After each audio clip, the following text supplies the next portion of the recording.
Glædelig grundlovsdag til alle derude. Jeg har lige holdt en lang refleksionstale, og nu vil jeg i stedet tale om følelsen ved at være i Danmark her på grundlovsdag 5. juni 2026. Det er grønt overalt. Det regner en gang imellem, og så skinner solen og gør, at alt grønt bliver grønnere, og planterne gror, og naturen dufter og emmer af sødme og smuk frodighed.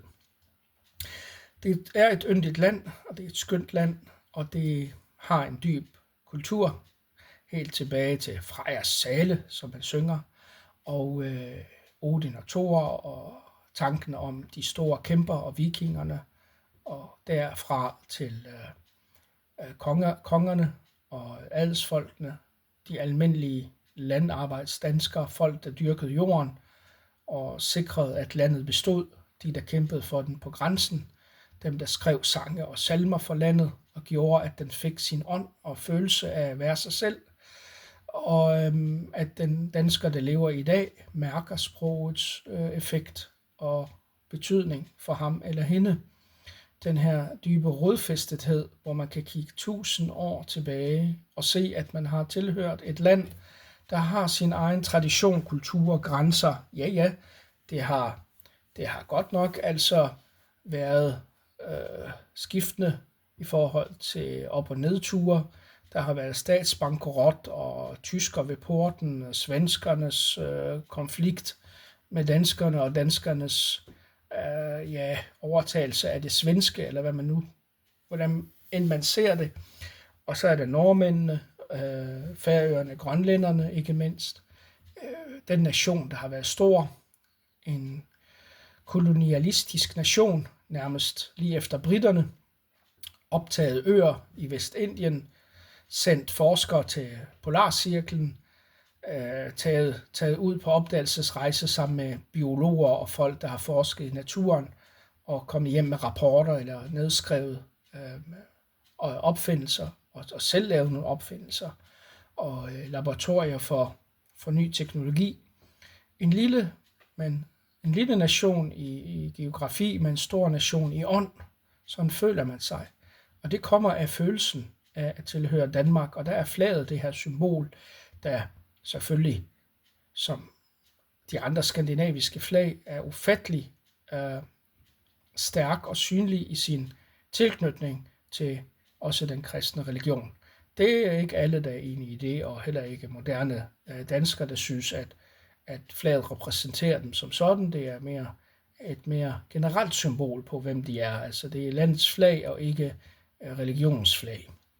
Men alligevel er der noget, der også bekræfter og bestyrker den kristne, især lutherske tanke i landet.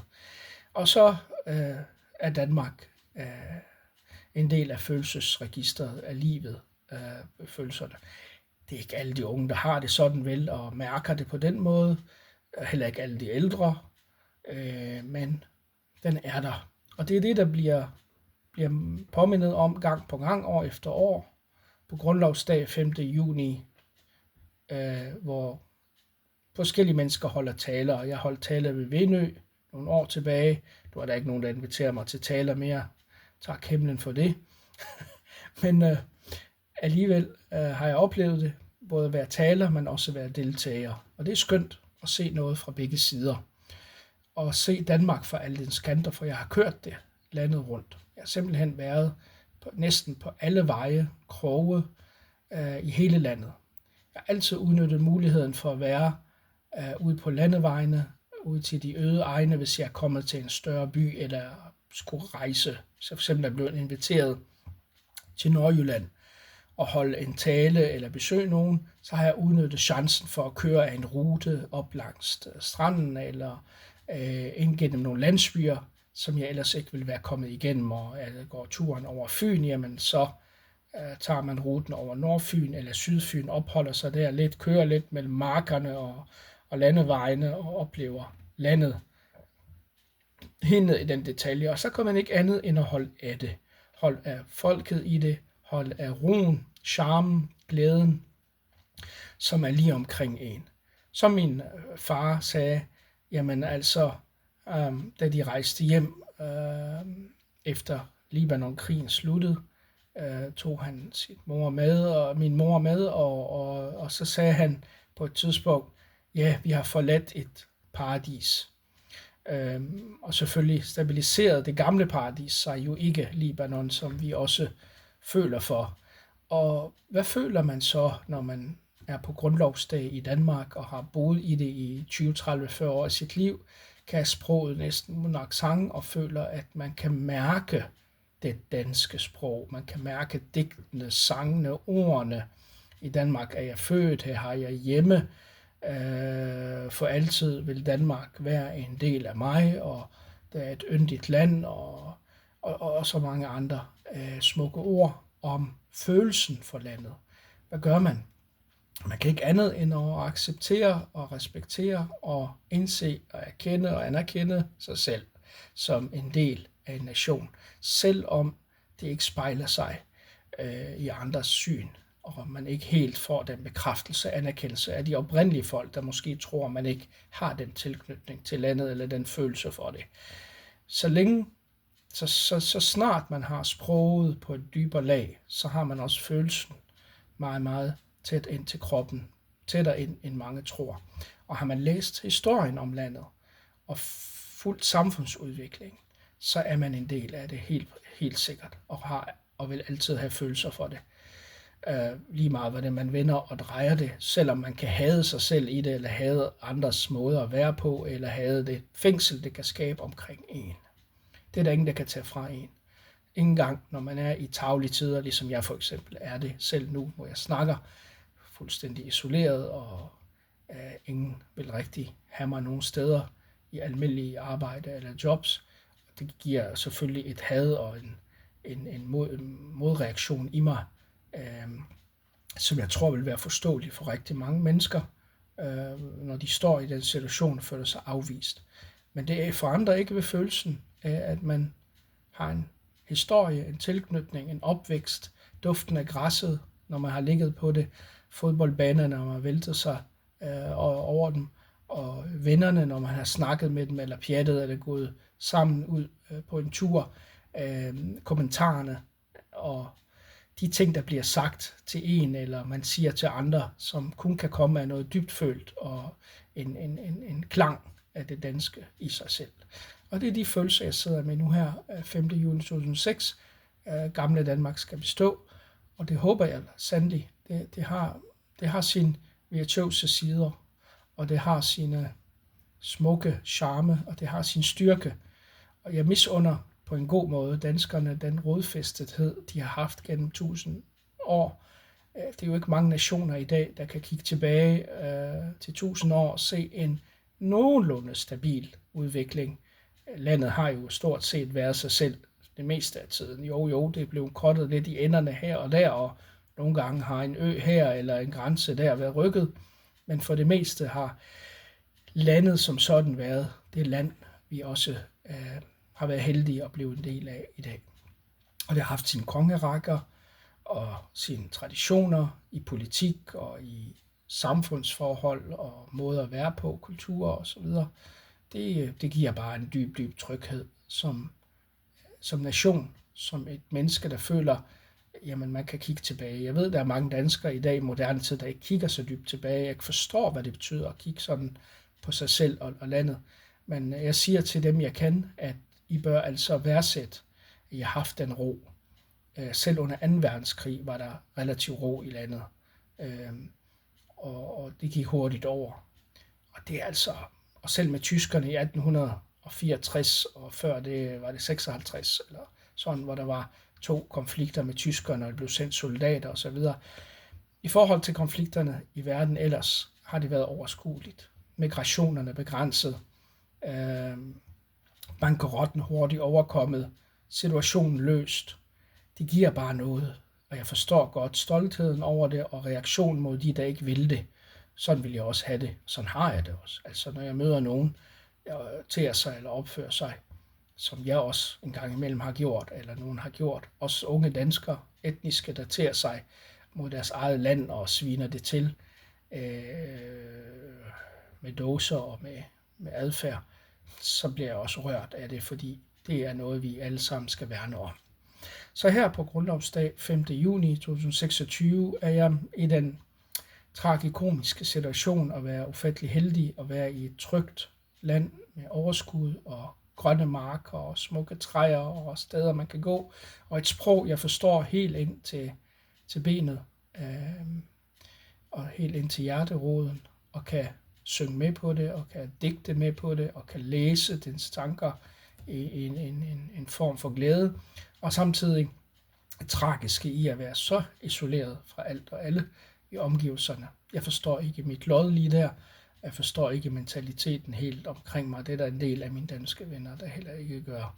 Men det er sådan, jeg har det. Måske er det en test til mig selv om at mærke, hvor meget jeg holder af landet. Og ja, mine sure udbrud og hadefulde kommentarer ind i mig selv nogle gange om, at sikkert er nogle grimme, arrogante mennesker. Den holder. Der er jo en del arrogante, sure og hadefulde mennesker, der møder en på den måde, og så reagerer man instinktivt på med samme toner og samme følelser, om ikke andet så ind i sig selv. Men har man ret til det, og er det rigtigt? Og glemmer man ikke, at der er så mange andre, der er helt anderledes, og aldrig vil finde sig i, at man bliver undertrykt, eller isoleret, eller ignoreret, som man gør. Det er det, man også må huske. Verden er fyldt af godt og skidt, og jeg tror, vi har en stor og god andel af godt lige omkring os her. Det er bare om at se det og mærke det, og være i det, flyde i det, sende signalerne om det. Så ja, og lad os håbe, at vi kommer over de kommende kriser, må ikke. Jeg er så glad for, at vi har fået en sød og meget jordnær konge, kong Frederik den 10., der i fodsporene på Margrethe den anden har vist den her evne til at signalere stabilitet og ro, overskud, nærvær, deltagelse. Det giver bare noget, især når man sammenligner det med nogle af de intriger og problemer, konflikter og skandaler, der foregår i andre kongehuse rundt om i Europa og verden. Det giver altså bare noget. Så lad os håbe, at den her danse fortsætter også, at danskernes mentalitet og rummelighed fortsat er stor, for det jeg tror, at det, der giver virkelig mere, end man tror. Nogle gange er det lettere at hade og være snæversynet og tænke, det er en form for beskyttelse og tryghed, og det er det også. Man må heller ikke være naiv, og man skal også være på vagt og vågen over for folk, der ikke vil ens land, ens tryghed og ens gode tilstand. Men nogle gange skader man sig selv mere, end man gavner det ved at overreagere. Man mister godt, man mister en velsignelse og en glæde også i andre mennesker, og hvad de kunne have bidraget med. Så sådan er det. Jeg kunne snakke lidt længere om karakteristikken i den danske mentalitet og sind, og hvordan man tænker. Jeg har opdelt det i 5 lag egentlig, og jeg har ikke lige papiret ved mig, så jeg kan ikke lige gå i detaljer med det nu, men det er som om, det spænder fra de helt fine mennesker, altså sådan lidt kongeagtige folk, ligesom stjernen, kong Frederik. Jeg er så glad for at leve i hans tid, og håber, at han virkelig gør det godt for os alle, for landet, og vi også bidrager til det. Og så er det dem i den anden ende, de helt nederdrægtige, ondskabsfulde, hadefulde, for gåsehud, når jeg tænker på dem, jeg har mødt, nogle af dem, deres øjne, deres skjulte had, den måde, de kan tale til dig på, eller forsøge at sende en kommentar i din retning, hvis ikke i ord så med øjnene. Den sarkasme, de bruger for at nedgøre dig, at dem har jeg også mødt. De er altså også det, man kalder danskere. Puha. En indre svinehund, de har derinde, de der folk. Sikkert som de må have oplevet i deres liv, eller sikkert som de har manglet, eller haft af problemer. Og så er der 3 andre lag imellem. Der er, jeg kan ikke huske dem, men sådan det, jeg kalder handelsklassen i Danmark. dem, der baserer deres relationer på interesser og på det umiddelbart nære, altså det, der gavner her og nu. Og så er der den kultiverede klasse, der går op i de lidt finere idéer, kunst og så videre, men de kan også være rodet op i hovedet, nogle af dem, og flygtige, og måske ikke så realistiske som det helt fine lag oppe kongen, eller kongens klasse, som jeg kalder dem, altså folk, der både kan være kløgtige, snu, men også ordentlige og balanceret og retfærdige, og på mange måder også altså overbærende altså sådan, og det er den klasse af mennesker, der gør, at et samfund kan fungere. Og dem er der også parlamentarikere iblandt, og konsulenter og kloge folk, man aldrig ser og hører om. Og så er der et lag mere, og det er jamen altså common people, altså de helt almindelige, også andre mennesker, der er mellem almindelige arbejdere til lidt bedre stillede arbejdere, altså folk, der er en del af nationen, måske ikke helt bevidste om, hvad de er og hvem de er, og kender kun lidt til historien, og er nogle gange gode, andre gange onde, nogle gange temperamentsfulde, andre gange gode og trætte og syge en gang imellem, og så friske og glade af andre, som alle almindelige mennesker, som også nu engang er. Og dem er der flest af, og det er dem, man nok tit møder derude. Og så møder man nogle gange deres dårlige side og gode side, og de er egentlig bare præget af, hvad der er tilladt og ikke tilladt. De fleste mennesker lader sig føre af, hvordan samfundet kører, hvordan samfundets elite lader tingene gå.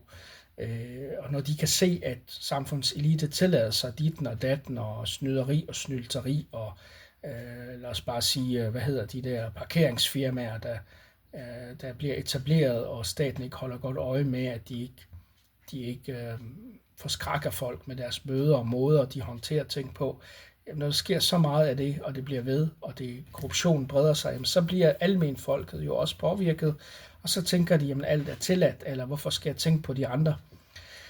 Og når de høje skatter bliver brugt til andet, end hvad man troede, de skulle blive brugt til, eller de ikke rigtig helt kommer mennesket til gode, eller der kommer så meget byråkrati imellem i administration og måde at håndtere det på, jamen så begynder folk at tænke, okay, de behandler mig sådan, selvom jeg har betalt skat i så og så mange år, og nu er jeg førtidspensionist, eller nu er jeg arbejdsløs, eller nu har jeg brug for kontakt med borgerservice og kommune, og så bliver jeg behandlet som en eller anden, der aldrig har tjent samfundet eller noget, og så sidder der en eller anden skrankepave, eller reglerne er for kompliceret, jamen så begynder folk også at tænke, jamen jeg må finde min egen vej i det her, og så må jeg gøre det, der er bedst for mig selv.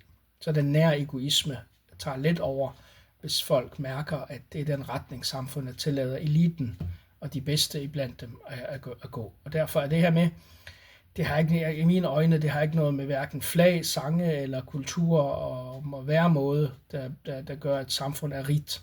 Heller ikke religionen egentlig.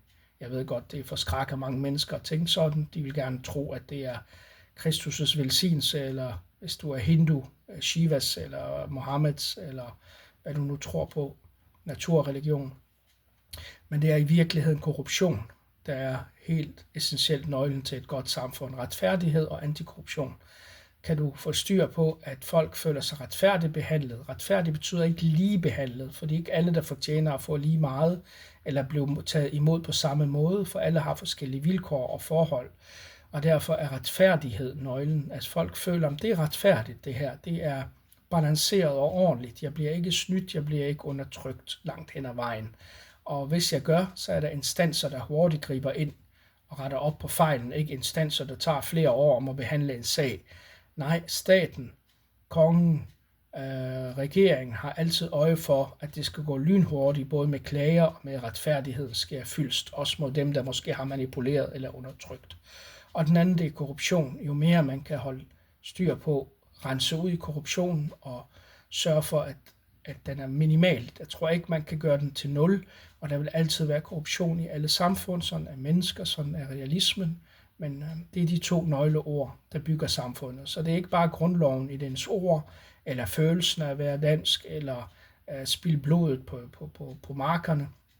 eller i høsten ved at gå og svede, eller sidde med et par øl på en bodega, eller hvad de nu gør, nogle af dem, eller gå til bedetæpper, eller nøgenbadning.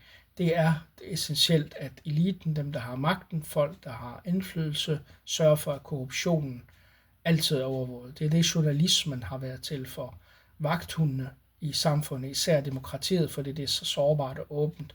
Og når selv vagthundene, og hvis de er, og det mener jeg desværre, de er blevet præget af, er blevet kyniske og er nødt til at følge deres egne interesser og pengepunge og hvad de nu forfølger, jamen så går en del af den følelse af renlighed, korruption tabt undervejs.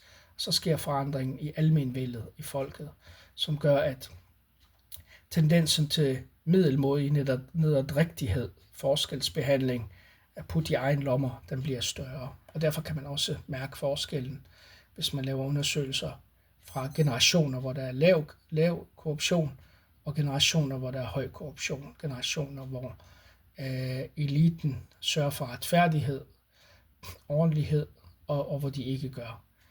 Noget så simpelt som, at når politiet stiller deres fartvogne i en lille landsby, som hælder ned ad bakke, og alle og enhver ved, at selv den bedste chauffør, og jeg har en dansk nabo, der har været dansk soldat før, og en del af Livgarden, altså han kører til sit job hver morgen og kører virkelig ordentligt. Altså han kan nogle gange blive taget i at køre 4 kilometer for meget ned ad den skide bakke i en lille landsby, hvor der ikke er et eneste menneske. Og føler folk måske ikke der, at det her er bevidst, at de gode politifolk stiller deres vogne lige der, hvor de kan tjene og høste nogle penge. Og folk bærer over med det og tænker, ja, det går nok, vi har penge nok, vi klarer det. Men tænk, hvis de havde færre penge, større problemer, så kom det til at bide i dem, og så kommer korruptionen, og så kommer manglende lydhørhed, og så vil man ikke være så lojal over for samfundet, som man ellers har været. Det jeg siger er prøvet samfundsliv. Man behøver altså ikke 100 forskere og 2700 rapporter og undersøgelser for at konstatere det. Det er bekræftet i sociologi, filosofi, menneskelig adfærd. Folk er lojale der, hvor de føler, at det er godt, det er ordentligt, bliver ordentligt behandlet. Der er en grund til at have en fartvogn lige der. Ha' den i steder, hvor der går mange børn, og hvor det er farligt, og hvor der er nogle fartbøller, som man hellere skal fange. Og så skal man sætte grænsen der, hvor det gælder, ikke bare 4 kilometer. Altså, det er jo ikke farligt at køre 4 kilometer over, men det der er farligt, det er, at hvis man kører 15 kilometer eller 20 kilometer over, og stramme det så meget for at tjene penge og for at genere folk, det giver stress. Det giver også stress for arbejder.